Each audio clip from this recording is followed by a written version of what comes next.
Hello everyone, हमारा chloroform चल रहा है। 5 केमिकल प्रॉपर्टीज़ देखी थी, 3 इम्पॉर्टेंट प्रिपरेशंस थी। Moving to the 6th chemical property, sodium ethoxide के साथ इसका condensation. Chloroform and sodium ethoxide NaCl 3 mole से निकल जाएंगे और न्यूक्लियोफिलिक सब्स्टिट्यूशन ही है, तो 3 OC2H5 आ जाएंगे। इसका नाम है इथाइल ऑर्थोफॉर्मेट। इथाइल ऑर्थोफॉर्मेट, ठीक है। इतनी इंपॉर्टेंट नहीं है, लेकिन कई बार पूछा जाता है कि इसका फॉर्मेशन कैसे होता है, तो याद रखना पड़ेगा आपको। चलो, अभी लास्ट 2 रिएक्शंस, इसकी मैकेनिज्म भी हमें देखनी है। मैकेनिज्म बताऊंगा मैं ये पूरा टॉपिक खत्म होने के बाद, क्लोरोफॉर्म, ठीक है। अभी मैंने सिर्फ इम्पॉर्टेंट चीज़ें इसके लिए बताई है। दोनों की दोनों बोर्ड लेवल की है, 12th में आएगी। 7th नंबर का रिएक्शन नाम है रीमर टीमन रिएक्शन। रीमर टीमन रिएक्शन बहुत important even for board level also. Phenol chloroform KOH, phenol chloroform alcoholic KOH बनाएगा। ये कंपाउंड का नाम है ऑर्थो हाइड्रोक्सी बेंजाल्डिहाइड। सब इसको नाम से जानते हैं सैलिसाल्डिहाइड। इंट्रामोलिक्यूलर H बॉन्डिंग की वजह से ऑर्थो बनता है, पैरा बहुत कम हो जाएगा। आपको पता होगा कि जहां जहां इंट्रामोलिक्यूलर H बॉन्डिंग बनता है वहां वहां ortho product is going to be more stable than the para one, ठीक है। जैसे कि salicylic acid, salicylaldehyde, orthonitrophenol, orthohydroxy acetophenone, ठीक है। सब आने ही वाले हैं, तब बताता जाऊंगा। अदरवाइज पैरा बेसिकली स्टेबल होता है, ठीक है। मैकेनिज्म हम देखने वाले हैं बहुत जल्दी, बट ये चीज़ बहुत बार पूछी गई है, नीट में ही एक बार सवाल था। अटैकिंग रिएजेंट इसका है डाइक्लोरोकार्बिन। ये कार्बिन है, आपने सुना होगा कार्बिन के बारे में तो 11th स्टैंडर्ड में। Neutral carbon having 2 electrons and 2 single bonded atoms, कोई भी 2 Cl है तो डाइक्लोरोकार्बिन, ठीक है। एटलीस्ट ये तो याद रखना है।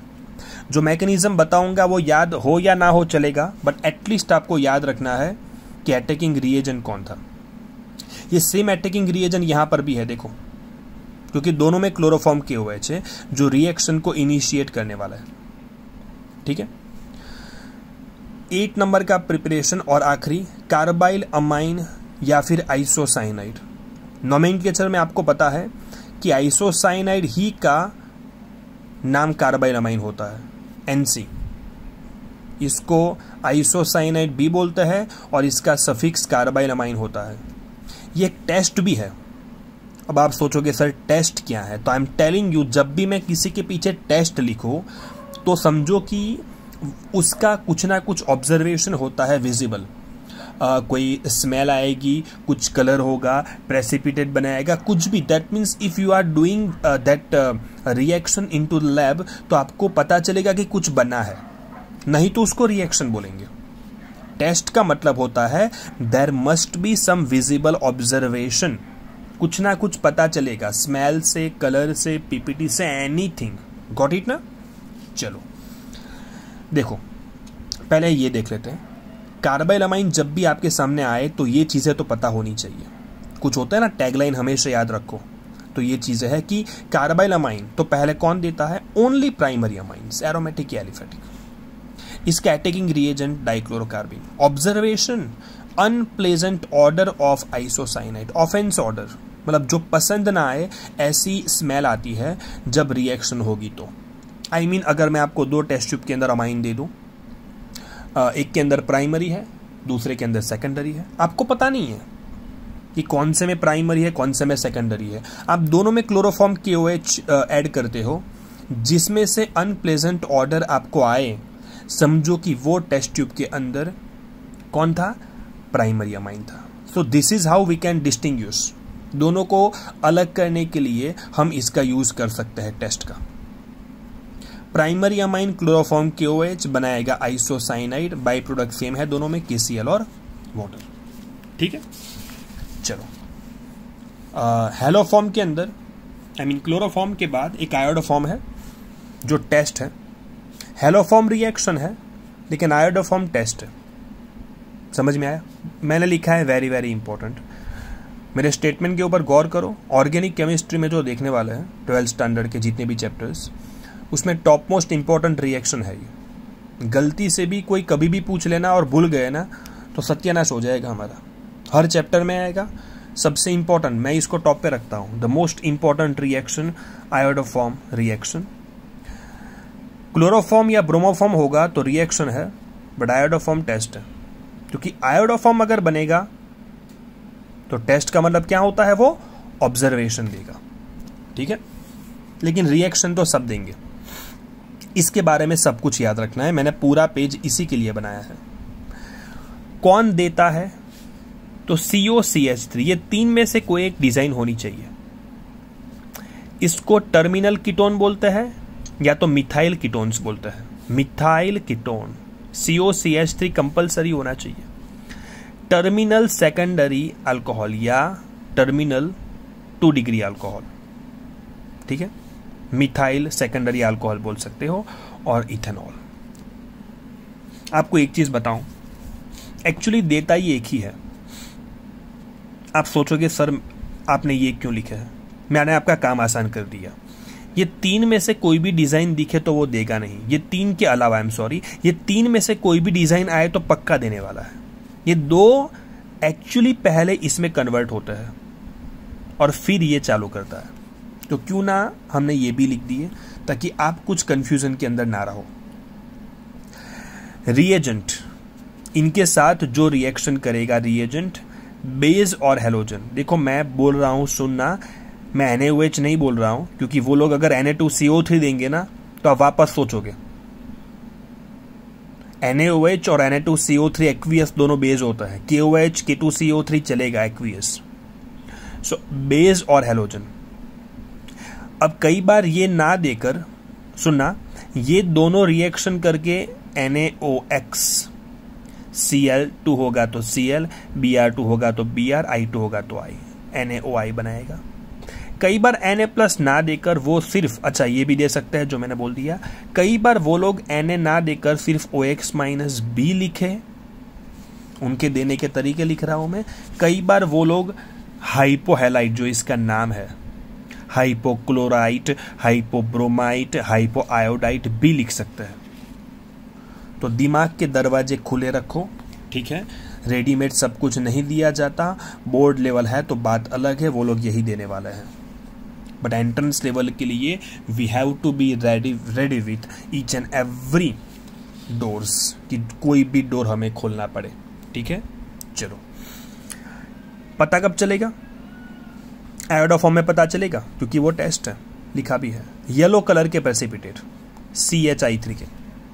ओके, मैंने सिंपल एक रिएक्शन बताई है और इसकी मैकेनिज्म भी सिंपल है। एसीटोन लिया है मैंने, मिथाइल कीटोन दोनों तरफ है, NaOH I2, ओवरऑल CHI3। ये CHI3 बनाएगा तो एक कार्बन कम हो गया, बाकी वाला एसिड बनाएगा। तो एक चीज़ और मैंने बता दी है, ये है ना एक ऑक्सीडेशन प्रोसेस है, ये ना लास्ट में लिखा है। ये ऑक्सीडेशन है NaOH + I2, I mean NaOX। ये एक ऑक्सीडाइजिंग एजेंट है और हम आगे पढ़ेंगे। एक बार तो हमने देख लिया कीटोन का ऑक्सीडेशन बड़ा मुश्किल होता है। तो कीटोन का ऑक्सीडेशन वीक ऑक्सीडाइजिंग एजेंट जैसे कि हेलोजन तो नहीं कर सकते, ये दोनों मिलकर ये बनाएंगे, ये करेगा। लेकिन क्योंकि मुश्किल था, अगर आप इसको ऑक्सीडाइज करने के लिए ट्राई करते हो तो एक कार्बन का लॉस बेयर करना पड़ता है। तो ये ऑक्सीडेशन ऑफ कीटोन भी बोल सकते हो। ये सब नोट कर लेना, अगर आप ये वीडियो देख रहे हो तो साथ में आप नोट भी ये चीज़ कर लेना कि iodoform, I mean haloform, is actually oxidation of ketones, जिसमें एक कार्बन कम होगा और एक कार्बन कम वाला एसिड बनेगा। ठीक है, चलो। मैकेनिज्म, एसीटोन और 3I2,